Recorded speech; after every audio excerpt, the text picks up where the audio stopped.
bahanii sammuu kiyya keessatti wanti sun kanaaf maallaqa mucayyoo tana isii riskii dukkutee irraa baratee isii maqaa isii jala dhokatee bobaa isii jala dhokatee uf beeksisee achi booda akka isiin lal gabayaa ittiin cufneef jecha ofirraa dabarsee galche. Maallaqa isii qofirraa fuudhaaf Oromoon Dubaay keessa jirtu. Nuti immoo warri Saudi Arabiyaa keessa jirru waan godhamuu qabu kamuu meeqooyi maali afaan beeyta afaan irraa si qaba gizee tokko guyyaa afur jette guyyaa afur nyaata nyaanne nyaata osoo nyaatiin guyyaa Muhammad deeksisoo mana san dhufe guyyaa san nyaata nyaatee jette la. Wallahi Rabbiin isatti haa argu Oromoon Dubaay keessa jirtan dhageeffadha. Wanni kun akka Islaamaatitti illee wantoonni ijoolleen tokko tokko asirra barreessaa turan laalaa warroonni dhiiraaf jedhe ilaalaa waan azzalatu waan isiidha keessaan barraa'u waan maatiin isii isiin jedhu waan obboleeyyan faamiliin isii isiin jedhu tilmaamuun nama dhibu warroonni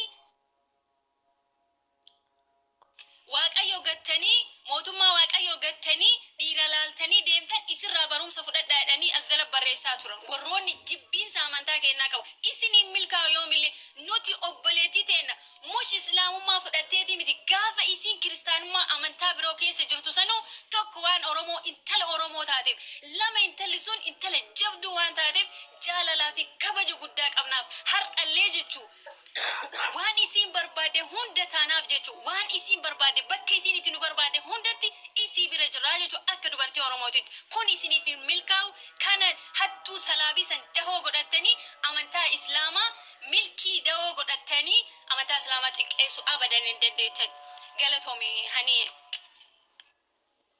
warri Dubaay namni tokko laal namni tokko irraa hin bitina mataan qara hin guddatina man guddatu milkiin dawaa hin beeku jaraniyyo milkiin boomsan qabu mucattiin maatii keessatti guddatte maatirraa baratte bakki isin talabaa teettillee waan akkasii dalaganii jara jala agarte milkiin dandeetti dawaa itti dalagu hin qabu dawaa irraa fudhattanii ni fayyajettanii achumarraan dhaba mataatan namichoo sanirraa fudhatiinayi isinin jedhu itti fufiyee nu kaa'amma sin siifan waan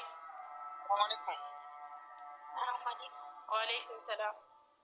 Sore jala yeroo takka tagaan akka nama dhiifama wajjin jecha lama ani yana galchuumi wallahi anis akka nama ilma dhiiraa tokkotti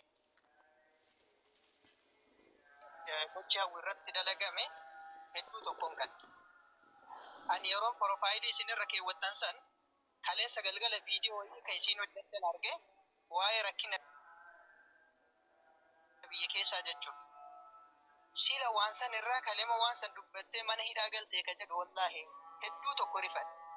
Amma dubbiin isin dubbattan tun immoo ana biratti salphaa. Maaliif yoo jettan galma nama ga'uuf ganamaan mallaqa wanti gadi nama buusullee mallaqa. Wanti obboleessi keenya gocha kana irratti raawwate jedhamee gocha kana raawwatellee waan biraa gochuufi miti mallaquma argachuufi. Kanaafuu wanti koonu dubbii rasuula maami ofti jennaan tan dabarte dhiisanii tan dhuftu dubbatanii jiran. Dubbii amma qeerroon dubbate san irratti intalli Aishaalleen intalli sikkoo mandoo dubbatte kana irratti waan kana irratti haa hojjannu kan milkii alaa jambima goone mucayyoon barbaaddu biyya keessatti gargaaramuu yoo barbaaddellee akka nama quuqaa nama amantaa biraatirraa gara amantaa keenyatti dhufe kabaja amantaa keenyatiif jechuudha dhugaa rabbii dubbachuudhaaf. Mucayyoo tan har'a isin beeku mucayyoo tana Facebook isii beeka. Mucayyoon tun guyyaa tokko qoricha kanaan irraa bitadhaa akka jette hin dhageenyaan. Waan akkanaatti makaati mana keessanitti itti fayyadamaa akka jettu. Viidiyoo isii hedduu yeroo laalu jechuudha. Kanaaf wanti nu amma irratti hojjechuu qabnu barbaaddu biyya alaa yoo deema jette biyya hojjisiisuu fi lakkii ani biyyuma keessa taa'ee biyyuma keessatti jijjiiramuu barbaadallee yoo jette fedha isii gaafattanii waan san irratti hojjechuun barbaada. Kan waa'ee milkii jettanii immoo irratti hojjetaa isinii jedha galatooma. Okay, assalamu alaikum warahmatullahi wabarakatuh. Wa alaikum salam warahmatullahi. Wallahi waan baay'ee nama gaddisiisudha. Duraan dursee uummata Dubaay irraa waa dubbachuu barbaada. Uummanni Dubaay xiqqaan isaa guddaa isaa firri kiyyaa fi ormii hattuudha. Hattuun yoo hattuurraa dubbatan hin dubbattu. Sababiin isaas waan hattummaan ishee ba'uuf. Anuu hattuudha hattuurraa dubbadhaa anallee mistira kiyya baasuuf jedhanii waan takka wanti hundiyyuu badaan ijoollee biyya arabaa keessaa kan baay'inaan mul'atu Dubaayin keessatti. Maallaqa tamtee, dubartiin hin rakkattee, dubartiin hin saamamtee, dubartiin hin tumamtee, wanti hundi jaarsaaf jaartii waa ta'e, wanti hundi kan mul'atu Dubaayin keessatti. Sababiin isaas wal fakkaattii wal barbaaddee kan jedhanudha.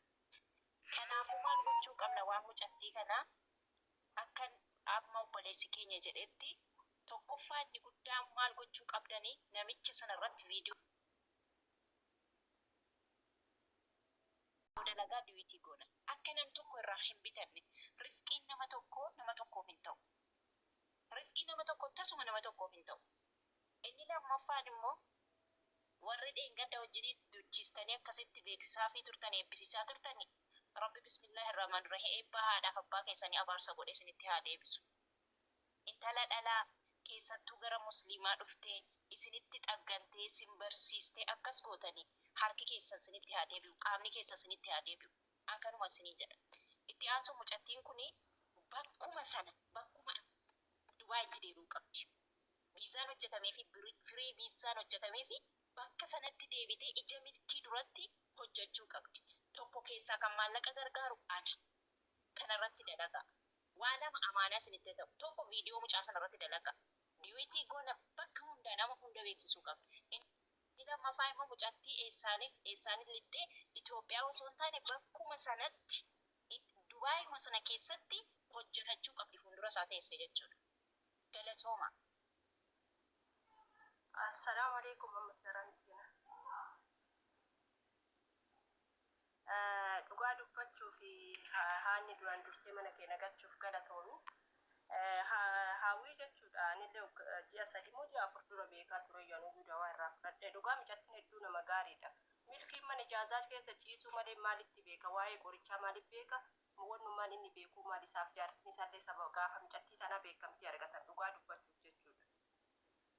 Wanni dalagame gochi dalagame kun dhugaa hedduu dhugaa taanaan dhugaa hedduu nama gaddisiisa jechuudha. Wanni akkana raawwatamuu qabu godhamullee hin qabu jechuudha. Mucattiin baay'ee cimtuudha baay'ee beektuu namaati jechuudha. As baatee akka isaa kaanii kaan oliif baxabbaxxeetiin as mul'istee kan akkas ta'ee kana maalii ta'ee akkasii ta'ee jettee nama beeksisuu miti. Nama olii ofitti amanee haala salphaataan waan mana keessa. Taap godhaa qabee uummata irraa gadi yaasuu jiraati.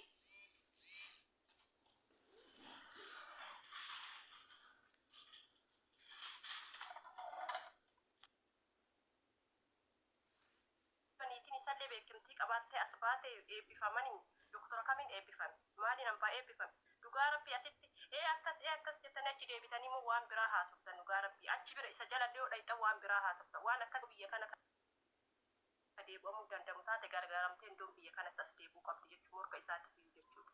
Mucattii cimtuu mucattii jabduu lafaa dhuftuu waan akkana irratti dalaguun hedduu nama gaddisiisa dhugaa rabbii beeku. Sama labbaa qaba dhugaa rabbi namni beeytan hin beeytan jechuudha.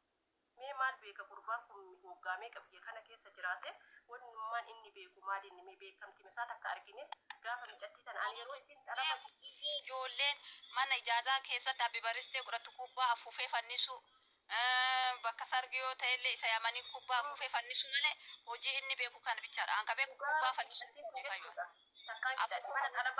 Mee dhaggeeffadha yeroo tokko isinitti himaati koppiliinki godhaati taaptaabillee godha qaqqabaa jiraati sagalee keessa wanta ka dhaga'utu hin jiru.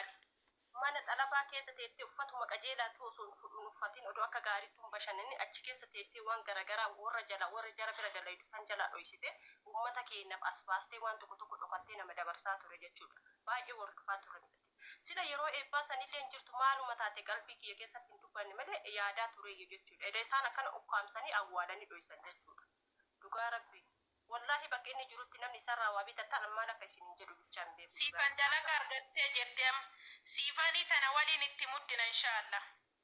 Siifan muti rakkaasi dubbadhu. Kanaafuu carraa nama biraatti Oke, akkas jettanii warroonni dubartoota ofumaan gatii kennallee gadi nuwonnaa jettanii nu rakkachiisan. Achitti akkas baliyyoo dhugaa jette achi yoo deemta milkii jalallee yoo deemtan osaama milkii diifittee jalallee waan biraa haasa'an achi deemtan. Wanni akkasii sun haa dhaabbatu dhugaa rabbi. Haga yoomitti dubartii Obsee kooyi siifantu si dura seene. haga yoomitti wanni akkana ta'a. Dhiifamanaaf godhaa malee milkiin kun kan duraan maallaqaan himatame ta'a laata mucaa sana. Yaa himatamee ture dhugaa. Okay, inni reef miti ka duruma hata. Inni sammuu namaallee hatu jammareetu maallaqaatu deebisuu didee ijoollee meeqatti dadawwallee dadhabne. Ammallee sammuu hatu jammaree. Garsii baanaga bakka wajjin jira hani qoy gadiin ba'aa fi hattuu kana. Dhugaa rabbi irratti uffisuu qabda walii galtanii irratti uffisuu qabda. Inni ta'ee nama tokko biyya galchee inni niitii wajjin bayyanatee as bahee inshaallah namarratti bayyanatee as bahee inni doktora ta'ee eebbifamee. Warsa ani ammoo wanni na ajaa'ibe laalle. Ani yaa Oromoo, yaa uummata Oromoo, yaa girrisaa dhaggeeffadha. Nama barumsa barate jala deema. Mee ani barnaa ajaa'ibani kolkoloonni Dubaay hiriira galchite ani 4 kiiloo seesitis eber ija babaase laala. Yoon akkas kinoo mootummaa ta'e warawannoo murasa murameessa. Kolleejii kam seenee eebbisiifame yaa jalaniyyoo. Namichi kun maal barate? Oyi inni adala guutii uummanni Dubaay sun ka jala yaatu suni maal baratee eebbisiisuu fi achi jala yaatan wal geettanii suufatti deebitanii. Birri dhibbaa yoo kiisaa qabaate bara. Wallahi barnaa ajaa'ibanii. Birri dhibbaa kiisaa qabaannaa. Daa'ima sunillee jaartii abiyyi taate sun kiyya nabii eenyu milkii sun abiyyi ta'e wannoo muran. Wasanni waan akka mataa jiru sun. Dhugaa rabbi nama Oromoo dhugumatti girrisaa isiniin jedhe taa'ee wallahi. Ofillee guruppii qabanii bara hattoonni guruppii qabdi. Guruppii ol gootee nama miskiinan jaalatan walii galanii bakka qabsaa'aniitiin hattinnatti walii galanii akkasii jiraata. Mucaan barka waggaa 20-30 baratee akka isaa sanitti hin eebbisiisne. Maaluma baratee akkasitti eebbisiisanii jedhaa baran. Maal baratee eebba akkasii godhanii wannoo gamada sammuusiisan kiyyaa kana wajjaa.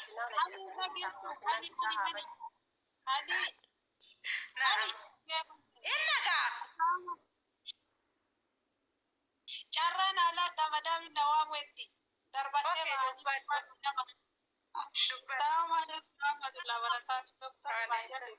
Dhibbi lamaa wayyaa zara jirtan. Dalagaa soqaa dalagaa mana madaami sidaatiif dalagaa soqaa dafaamee asuma keessa iyyannallee.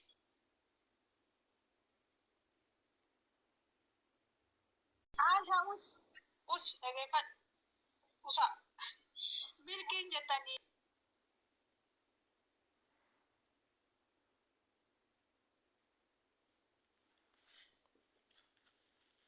Mahawwaata. Kanaatu uumaa dandeettii irra qabne doktoradha. Qaqqabadhu hima. Milkiin jettanii akka Oromootti inni ilma Oromoo qulqulluu miti. Sababni isaa maali isinitti hima? Yoo yaadattan ta'e namticha ummata Oromoo walloo ajjeesee bira cufee ibidda diroomse reeffaa makiina Ayisuuzii tokko. Hin beeka. Ayisuuzii tokko Aasha you understand okay.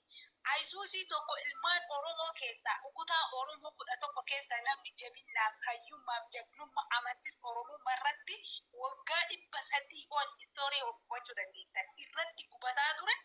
Ibiddaan gube Ayisuuzii tokko gube wajjin dhufeeti. Itoophiyaa inas keessa jirtanii nama aktii cimaa nama jajjabeessuu qabda. Biyya abbaan keenya nyaata haa nyaatu inni tuni galtuu harka dhiiga. Harka dhiiga. Ona milkiintu ilma harka dhiigaan laaqamte. Ilma harka dhiigaatiin laaqame. Dandeetti maalii qaba? Wallah biyyattii tana jalqaba yeroo istaarteettee dawaa hojjetturraa eegalee hordofaa wanti isiin dubbattu takka rabbiin sababa godhee inuma milkaa'a. Namarra milkaa'e jedhiyyaan arge. Dandeettii dhibbaan dhibba ofitti amantee mallaqaan narraa bitadhaan. Jenne itti fayyadamaa hin miidhamina ittee barumsa dabarsaa turte sammuu ilma namaa hatu eegale kanarraa Oromoon Dubaay jirtu leettitti harka dhiiga. Tagatii dubartii ilma dhiiraa ta'e sammuu dubartii hate jechuun wallahi kun sheemii guddaa. Sheemii an nama dhiigaa natti fakkaata. Nama dhiigaa an hin dagadhu. nuti amala keenyarratti Oromoon beektaa yoo waawee argine Oromoon hammeenna waliin jaalatu hedduu suukanna garuu yoo masan daganna siigalee rafnee ol kaanaan hin dagannu amma ka isii kana dagatuun hin jiru wallahi Obsa waan eegalti qafaniin kanaaf tokkoffaa jechuun qo'anaa obsa tokkoffaa jechuun anarraa kaasee ijoolleen hundi isaanii gadi bu'a dhuguma mucattii tana jaalattan dhuguma taatee mucayyoo tanarratti raawwate isin aarse taanaan gabbu'aa profaayilii isin uffadhaa ol deebi'a ana dabalatee jechuun tokko san lammaffaa gareen atantamaan guyyaa har'aa galgala jechuun waan amma iyyinee itti dhiifnu osoo hin taane gareen hidhamee wanti barbaachisu kamuu akkanaan godhamuu danda'uu qabaa jechuudha. Itti garsiisuu qabna sariin Dubaayii maal akka taane nuti Oromoon itti garsiisuu danda'uu qabna. Kanaaf profaayilii jijjiiratan anarraa qabee jechuudha. Suuraa hawwii fudhattanii suuraa hawwii machee min beektan peejii isii jedhee yaada asumarraa yoo iskiriishooti gootanii uffattanii ol deebitanii jechuudha. Akkas goosisanii yaanilee gabbu'ee uffadhee ol deebi'a. Gargaarsi asirra sappoorti muruun asirraa jalqaba. godha koppiliinki godha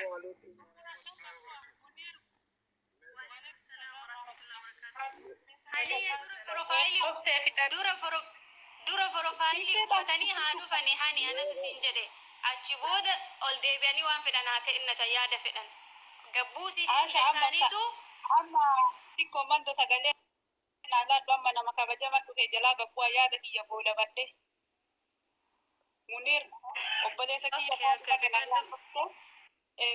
kanaaf milkiin jettani an sadarkaa ilma dhiiraa osoo hin taane sadarkaa dubartii keessaa illee dubartii taawaan beene jila dubartiin hin tuqamtu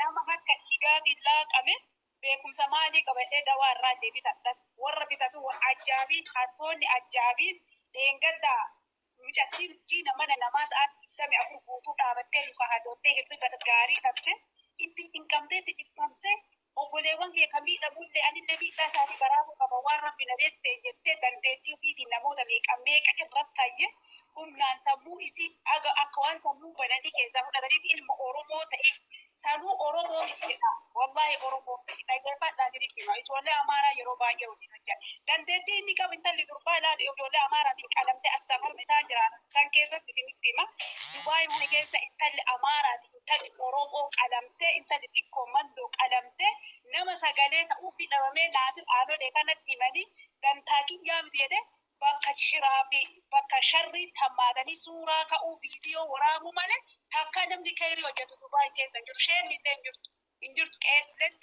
hin jirtu deebaa bicha siritti himaati mucatti Oromoo qalamtee bakka torba cafamtee na dhaqqabattee nama dhaqqabadhaa isiniif dargaa maxxansee isinitti fida naasir aanoleetti himati rakkoo kiyyaa miti mucaa sabboona sanyii maammati gaafadha namni mucattii san du'a baraaree namitti akka qabsiifan namitti arabaa poolisii qabsiisee mucattii mana yaala akka deemtu godhe keessa mucaa kiyyaa jedhamuu fi mucaa sabboona sanyii maammati isa jedhamu san naasir aanoleetti himame nan ilaallatu isaan bakka mallaqa nyaatan bakka ilmaan Oromoo itti gaddu guugan malee bakka kayrii guyyaa takkaa yoo dhaabatan sidaas waan kaameraa duuba jiru isinitti gajjaabna kan zinaa dalagee miidiyaarraa boo'ittan Oromoo kan itti dalagu Oromoo kan hatu Oromoo kan hatan Oromoo Amaarri waliin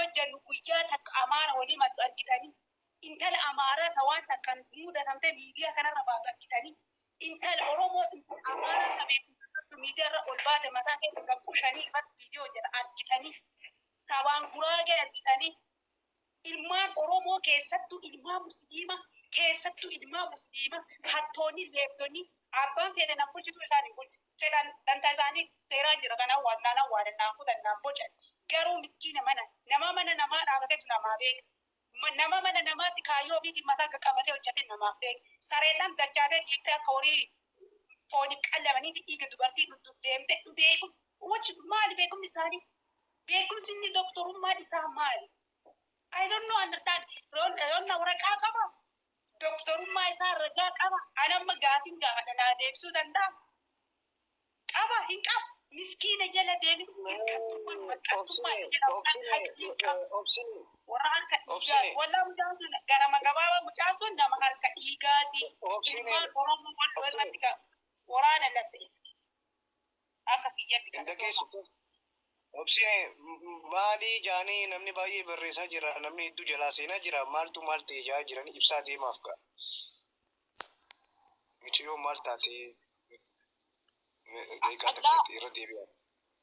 La mijatti hawwii jedhamtu mijatti ogees doktora obboleettii ta'e kan keessa turte amantii biraa keessa turte gara musliimummaan isin dandeettii qoricha dawaa garagaraa warroota qoricha kan biyyoota garagaraa hojjetan bira hojjetaatu achirraa muuxannoo fudhattee ijoollee baay'ee irra fayyaatu ani ofii kiyyaa qabatama nama irra fayyaari muyyattiisan gurbichi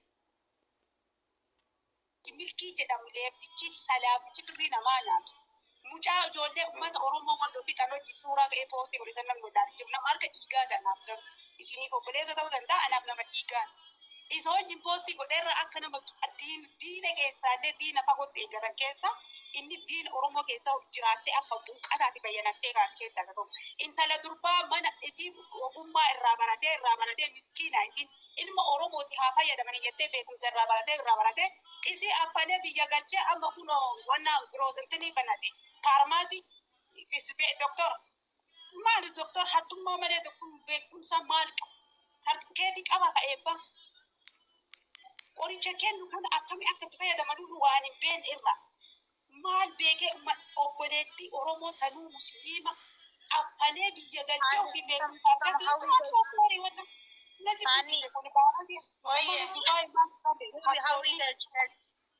kaka nasirfa ambasadara namana awoo wanta fokkata oromoo bakkee fokkattu argamtu malee bakka nagaa dhaabattu argeetu beeku yaani isheen illee jirtu xeesii koy nuti qabadhu obse hawwiin dhuftee jirti hawwii baga nagaan dhufte bareeddoo anaa dhufu hawwii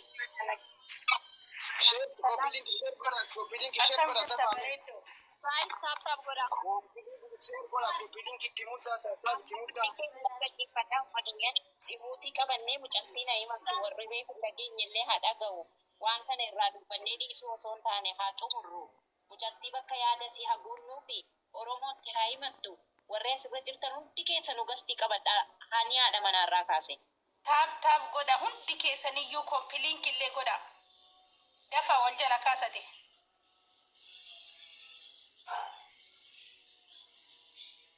hawwii neetworkiin keessarriidha Jirani. okay Dura live here na bilbilani da yake su mana shi ake ne to bin bayan na cikin kasuwar babaye. Wanda ke sarra jalqabe sarra kan akka zakon kan Mee muutii godha hundi keessaniyyuu wallahi waraabaa gadhiisa milkii footoo irra kaa'atii sagalee waraabaa gadhiisa isiin haasoftu warras immoo muutii godhadhaa hundi keessanu.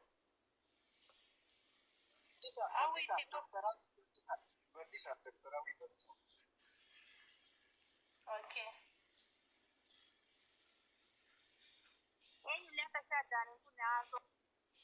Namni takka muutii irraa kaastee dubbattee si baatu osoo hin taane bilookii si dabarsa wallahi itti fufi hawwii muutii irraa kaasi.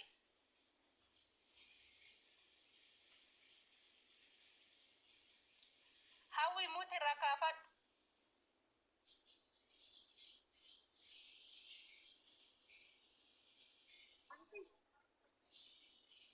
Hawwii bakki hanqee muutii godhi waan ta'e bocaa jira bishaan haa ta'uun beeku. Sagalee waraabbataa jira.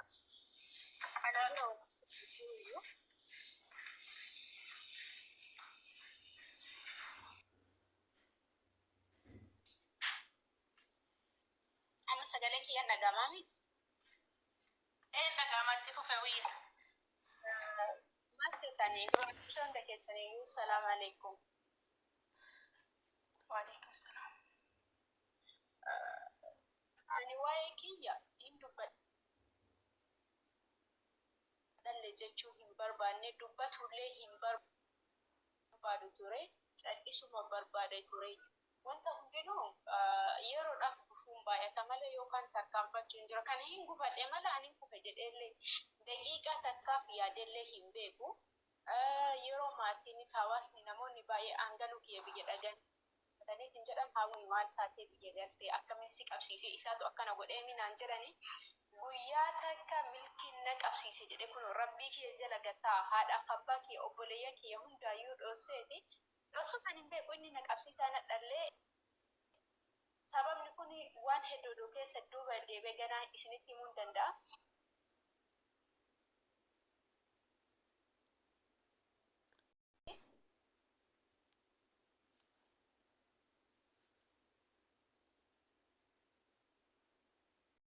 Dhugamaan isiniin jedhaati odoon nama tokko ta'eeti maraateellee hin fiigatu. Ani maraateellee hin fiigu alhamdulillah fayyaa kiyya guutuu qaba maallaqaa fi bakka ofii maallaqa na jalaa fudhataan bisanii bakka yaade hanqate malee fayyaan qaba boru bakka guddaa ga'uu danda'ani. Dubbadhee uummata kanatti illee himadha jedhee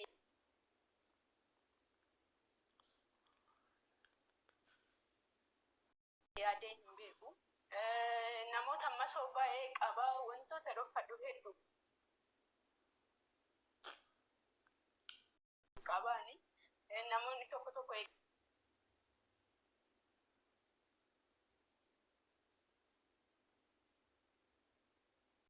gara amantii kana dhufte isaantu akkana si godhe gara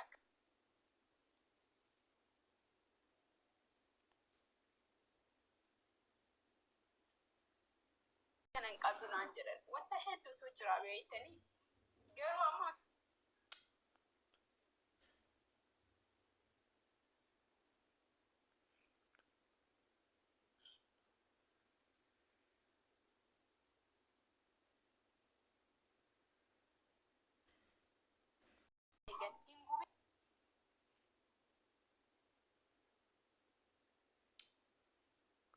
gubinaa jedhee kadhachuu eegale hin gubinaa jedhee kadhachuu eegale.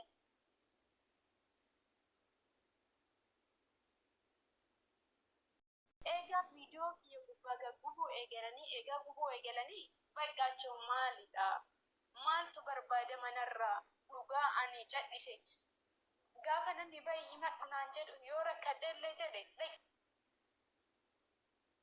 gabbaate ummata Oromoo si jaalata ummata musliimaa gabbaate himatu naan jedhan biyya keessa namni na arga angaruu innis kanaan godhu an kanaan bahee ajandaallee waa wayii hin godhu jedhee itti dhiise gaafa inni viidiyoo kiyyan jala deemaa narra gubu na dhukkubaan baay'ee tokko na dhukkubseen inde dhugaan afaan qabdu funyaan hin xiixu funyaan qabdu gara biraatiin xiixu akka gara biraatiin xiixu viidiyoo rakkadhee narratti hin gubin jedhe keessaan kadheen irra hin gubin jedhee laayivii irra dhufee kaleessa galgala booyee kadhadhee ani nama dantaa folollee qabu miti booyee kadhadheeti ani waan takka illee naan dhageenye viidiyoo kiyya kalee galgala ammoo narra gube eegaa narra gube akka bahee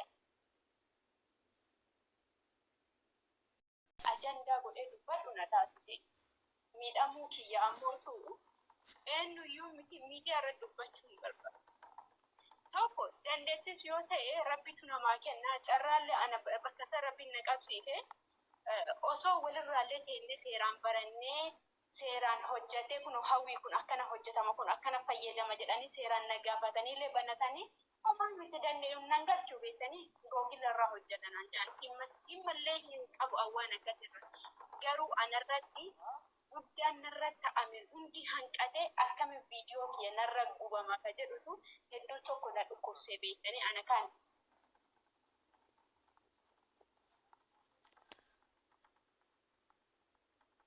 galatoomi hawwitiyaa sittillee hin dhagayamiini miira keessa. Waa isin ijoolleen irraa fayyadamneef kan inni mana banatee jira.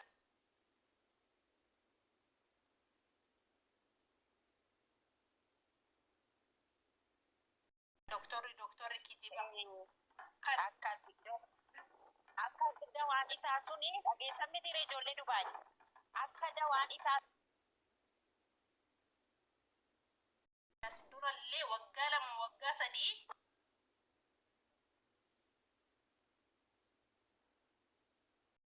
bilaashan uummataa fayyadaa turte. maallaqaan hin gurguranne. Amma namichi kun maallaqa itti argata si galee yoo isin ammoo viidiyoo asirratti kana madalaytee himtu taate itti fufee awwiyyeen.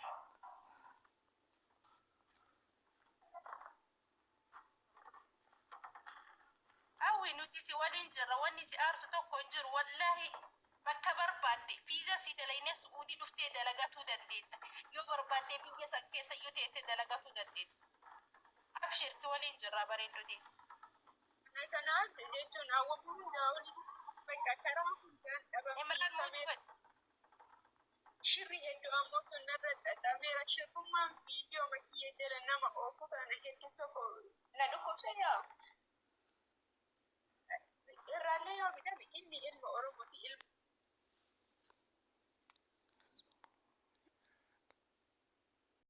oromoo yoo wanti sun waan qajeelaa ta'e haa hojjetanii hojii kanarratti ammata namni akkam biyya keessa jiru beeku. Viidiyoon irra ergaa kana abaaran baay'eedha. Baay'ee dhufa hawwi. Ati maatiin qabdoota akkanan ta'a.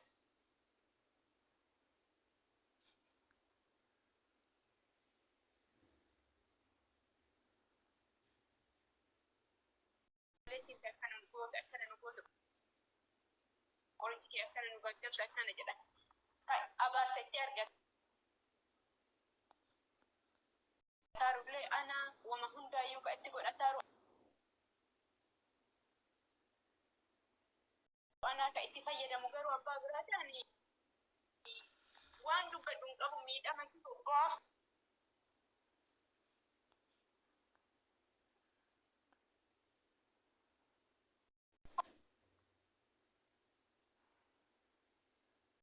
Birrii takka lama yoo ta'e birrii Itoophiyaa birrii miiliyoona 3 ol waan ta'udha wanti ana achi dhiise uffata kiyyan fudhanne akkana shiita takkaa fi iskaarbii takka bilbila harkatti kan qabame wanti godhame ammootu waan salphaa miti jireenya. Fayyaa guutuu qaba nagaa qaba yoo nageenyi jiraate namni waan guddaa hojjete boru ammootu bakka kanaa ga'eeti bakka kana ka'e bakka guddaa illee ga'uu danda'a abdii rabbiin irraa qaba.